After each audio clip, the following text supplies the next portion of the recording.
वबरकातुहू। क़ाल नबी सल्लल्लाहु अलैहि वसल्लम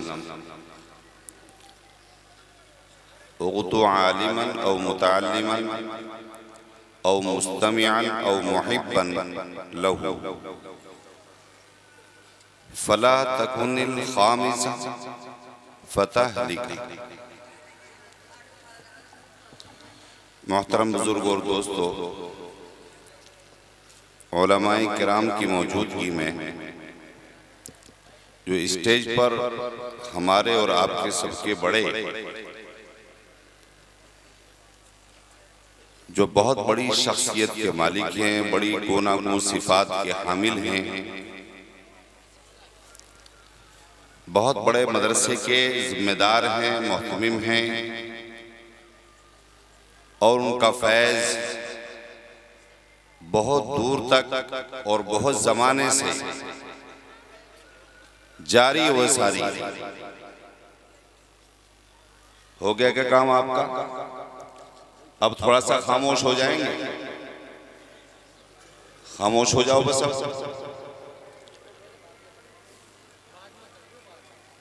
अब थोड़ा सी बात सुनने देते रहना है। खामोशी के साथ चंद मिनट के लिए मैं हाजिर हुआ हूं और मैं तमहीद के तौर से, मुकदमे के तौर से हजरत आली जनाब हजरत अलहाज मौलाना जमीर अहमद साहब नक्शबंदी, जो बहुत बड़े पीर और पीर तरीक़त के खलीफा हैं, हजरत मौलाना पीर जुल्फ़कार साहब मद्दज़िल्लहुल आली के खलीफा हैं, जिनका नाम पूरी दुनिया में चल रहा है और पूरी दुनिया में उनको बड़ी इज्जत और कदर की निगाह से देखा जाता है।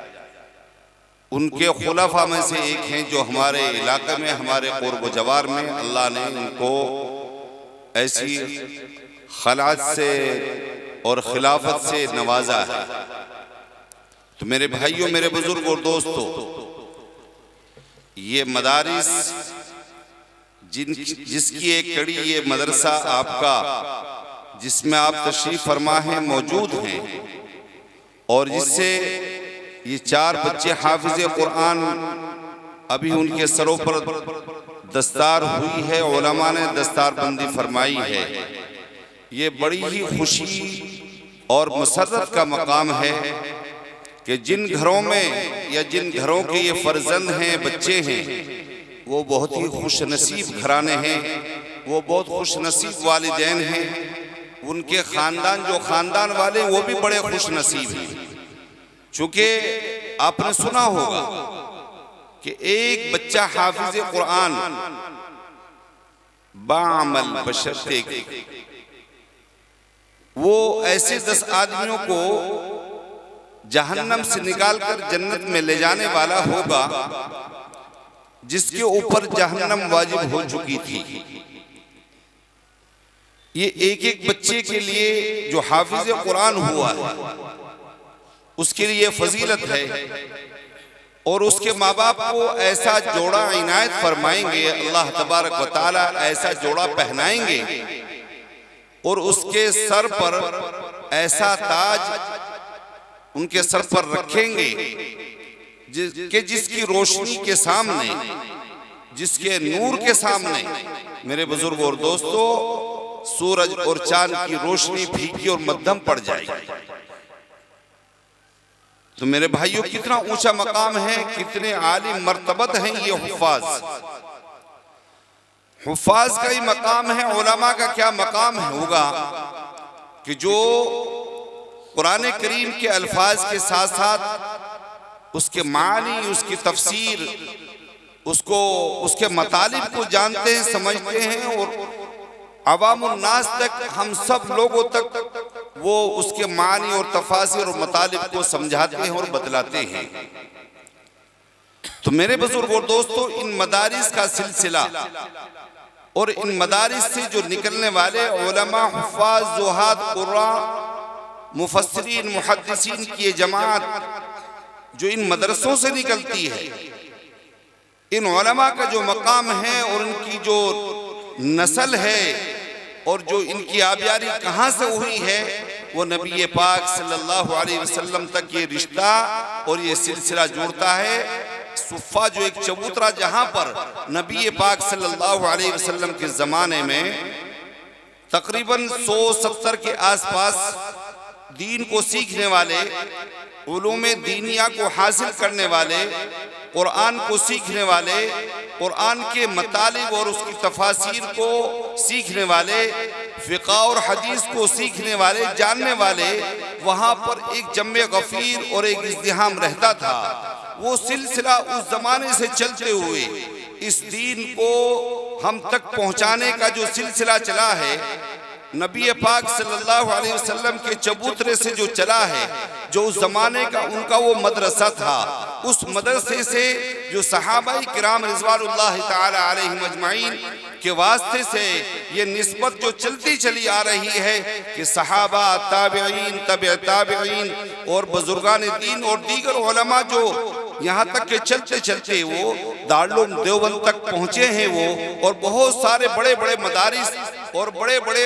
इल्म के मरकज़ और इल्म के सेंटर जहाँ पर कुरान और हदीस को, फ़िक़्ह और तफसीर को, हदीस को जो पढ़ाया जा रहा है मेरे बुजुर्गों दोस्तों, उसी की एक कड़ी ये मदरसा और दूसरे मदरसे भी हैं जहाँ से ये उलमा हुफ़ाज़ कुरान तैयार हो रहे हैं। मेरे बुजुर्गों दोस्तों, इन उलमा का मकाम आप कहाँ से इनको बतलाऊं कि यूँ फरमा वमन युतिइल्लाह व रसूल फउलाइका मअल्लज़ीना अनअमल्लाहु अलैहिम मिनन नबिय्यीन वस्सिद्दीक़ीन वश्शुहदाई वस्सालिहीन व हसुन उलाइका रफ़ीक़ा, कि इनकी सोहबत अल्लाह और उसके रसूल की इताअत करने वाले कौन है, वो उलमा हैं। तो उनका मकाम और उनका मर्तबा और उनकी मायत, उनका हश्र अल्लाह जो है किन लोगों के साथ में करेगा, ये उन लोगों के साथ में करेगा मिनन नबिय्यीन के, वो नबियों के साथ होंगे, सिद्दीकीन और शुहदा, सालिहीन, नेक लोगों के साथ होंगे। मेरे बुजुर्गों दोस्तों, तो इन उलमा के कदर करने की, इन मदारिस के कदर करने की और इन हुफ़ाज़ के कदर करने की ज़रूरत है। और इसकी कदर जो है वो मेरे बुजुर्गों दोस्तों, उलमा के साथ में अपने आप को मजबूत जोड़ो। उलमा की कदर का मतलब यह है कि इनकी बातों को माने और अपने आमाल में जो दुनियावी हम काम करते हैं, जो दुनिया में हम रह कर के जिंदगी गुजारते हैं, तो दुनिया के एतबार से भी और दीन के एतबार से भी हम अपने उलमा की, अपने बुजुर्गों की बात को मान करके चलते रहें, तो इंशाअल्लाह ये कदर का मतलब होगा कि हम इनकी कदर कर रहे हैं। लेकिन हम देखते हैं जहाँ पर दुनिया के एतबार से उलमा अगर हमको कोई बात बतलाते हैं तो वहाँ पर हम दुनियावी एतबार से हम उलमा की बात को नहीं मानते। जहाँ दीन के एतबार से भी बात होती है तो वहाँ पर भी अपनी मनमानी, अपनी मनगढ़ंत को ही पेश करते हैं और उसी का हम सहारा लेते हैं। मेरे बुजुर्गों दोस्तों, तो ये उलमा की कदर का मामला नहीं हुआ। तो मेरे बुजुर्गों दोस्तों, हमारे सामने जो ये हाफिज बच्चे बैठे हैं, इन हाफिजों की कदर का मतलब यह है कि जिन घरानों के बच्चे हैं, इनको अच्छे माहौल में, अच्छी तरबियत में लेकर के चलें और इनकी वजह से हम अपने घरों के, अपने ज़ात के मामलात को, अपने ज़ात के हालात को, अपने घरों के हालात को, इस्लामी हालात के एतबार से बना करके और अपना करके चलें। तब तो इन हाफिजों की कदर का मतलब होगा और कुरान की कदर का मतलब होगा कि हम इन बच्चों के जरिए से अपने घरों को इस्लामी मुआशरा बनाएं और इस्लामी रसूमात को अपने घरों में दाखिल करें। जो दुनिया के रसूमात हैं, जो दुनिया की खुराफात हैं, जो शादी ब्याह से ताल्लुक हो जिनका, चाहे वो मरने जीने से ताल्लुक हो, कारोबार करने के ताल्लुक से हो, यानी किसी भी लाइन से अगर वो दीन के खिलाफ हट करके हम अपने घरों को, अपने घरों के निजाम को चला रहे हैं, तो मेरे बुजुर्गों दोस्तों, इन बच्चों के हिफ्ज कराने का और इन बच्चों को कुरान की दौलत से नवाजे जाने का फिर हमने उसकी कोई कदर नहीं की। तो कोशिश करें, अगर इन बच्चों को हम सही रखना चाहते हैं तो हम अपने आप के अंदर भी कुछ तब्दीली पैदा करेंगे। अपने घरों के हालात को, अपने घरों के मामलात को, अपने अखलाक को, अपने किरदार को, अपने कैरेक्टर को भी मेरे बुजुर्गों और दोस्तों इस्लामी एतबार से ढालेंगे और इस्लाम के सांचे में जो हमें नबी पाक सल्लल्लाहु अलैहि वसल्लम का को जो दीन आया है उस दीन को हमारी जिंदगी में इन उलमा ने, इन बुजुर्गों ने जो हम तक पहुंचाया है, तो उसका उसी तरीके से हम इस्लामी एतबार से अपने आप को इस्लाम के सांचे में, इस्लाम के दायरे में और इस्लाम के ढांचे में अपने आप को ढाल करके चलें। तो इसलिए मेरा कहना यही कि अपने इन मदरसों की मुकम्मल कदर करें, नहीं तो अगर इनकी हम कदर नहीं करेंगे तो सारी दुनिया के निशाने पर, सारी दुनिया के जो इस्लाम दुश्मन लोग हैं, जो मुसलमानों के दुश्मन, वो सब जो हैं आपके इन मदरसों को, आपकी मस्जिदों को